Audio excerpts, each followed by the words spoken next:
আরেকটা খবর, ওখানে নাকি আবার বিয়ে করেছে তোমরা, এটা কি বলবে শুনিও? সাকিব বাবু আবার কি বিয়ে?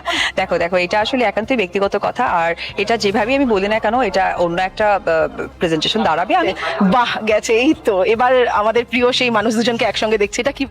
আর আমি যে বয়সে বিয়ে করেছি বা যে বয়সে আমার বাচ্চা হয়েছে, এটা আসলে প্রত্যেকটা কোনোটাই পারফেক্ট টাইম নয়। বিয়ের সময় ওটা বিয়েরও পারফেক্ট টাইম ছিল না, এবং আমি যখন বাচ্চাটা নিয়েছি তখনও পারফেক্ট টাইম ছিল না। বাট তার মাঝখানে অনেক কিছুই হয়তো বা আমার এলোমেলো বা ঝামেলা হয়ে গেছে। বাংলাদেশের প্রেক্ষাপটে একটা মেয়েকে খুব পজিটিভ এবং সম্মানের সাথে দেখতে হলে তাকে সেই সম্মানের জায়গাটা তৈরি করতে হয়। তো আমি যেহেতু এখন যদি আমি একদমই আনম্যারিড মেয়ে থাকতাম তাহলে আমার সম্মানটা একরকম দেখাতো, বাট আমার যেহেতু একটি বেবি আছে সেটা কিন্তু আরেকটি সম্মান দৃষ্টিকোণ দেখাচ্ছে।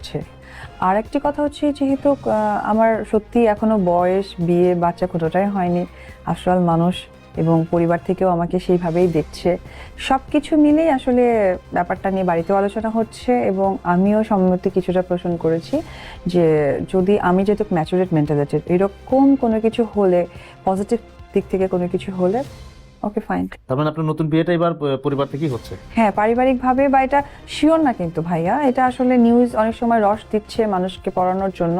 না, সেটা আমরা আপনার কাছে সেটাই শুনতে চাই যে বিয়ে নিয়ে আসলে আপনি বিয়ে অরিজিনাল এখন না, আজকেও না, কালকেও না, হয়তো বা কখন হবে আমি নিজেও জানি না, তবে পরিকল্পনা হচ্ছে, এই ব্যাপারে আমারও মত আছে, এটা হচ্ছে আসলে। মানে আপনি প্রয়োজনটা বোধ করেন যে এই মুহূর্তে একটা বিয়ে হলে আপনার মানে আমার একটা সেটেল লাইফ দরকার, দরকার। That's it. এখানে আমরা আরেকটা বিষয় আলোচনায় আনবো। আপনি একটু আগে বলছিলেন যে আপনার যখন আপনার বিয়ে হয় সেটা আপনার বিয়ের মানে পারফেক্ট টাইম ছিল না। আপনার একজন মানে যথেষ্ট চেনা জানা এবং ভালো বন্ধু ছিলেন শাকিব খান, তো অনেকটা সময় নিজেদের ভেতরে চেনা জানার মধ্য থেকে আপনারা বিয়েটা করেছিলেন। খুব একটা চেনা জানাও ছিল না, একটা সিনেমা করেছিলাম, একটা সিনেমার পরেই আসলে আমি এসএসসি পরপর সিনেমায় ঢুকি, অনেক ছোট ছিলাম। আর সেই জায়গা থেকে মানে বিয়ের ব্যাপারটা তো অনেক বড় একটা ডিসিশন, সেই ডিসিশনেও আসলে আমি খুব পারফেক্টলি ডিসিশনটা দিতে পারিনি, এটা বলতে পারেন ইমোশনাল ডিসিশন ছিল, সো ওই জন্য বিয়েটা হয়ে। যে ভালো তো মানুষ যখন বাসে তখন তো ওভাবেই বাসে, নায়ককেই ভালোবাসে। তো সেই নায়ক খলনায়ক এবং খলনায়ক থেকে প্রতারকে পরিণত হলো আপনার চোখে।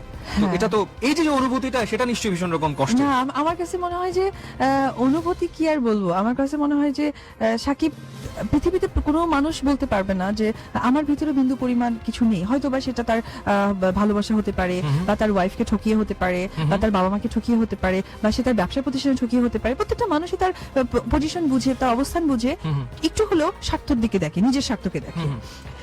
শাকিব খান যে এতটা নির্লজ্জ এবং এতটা যে পর্দার ঘূর্ণি ছাড়া ওই মানুষ হয়ে যাবে, এটা আসলে আমি 8 বছরে রিস্ট করতে পারিনি। ইনফ্যাক্ট ওর ফেসে আমি রিড করতে পারিনি যে ও এতটা নির্লজ্জ হয়ে যাবে। আচ্ছা, জয়ের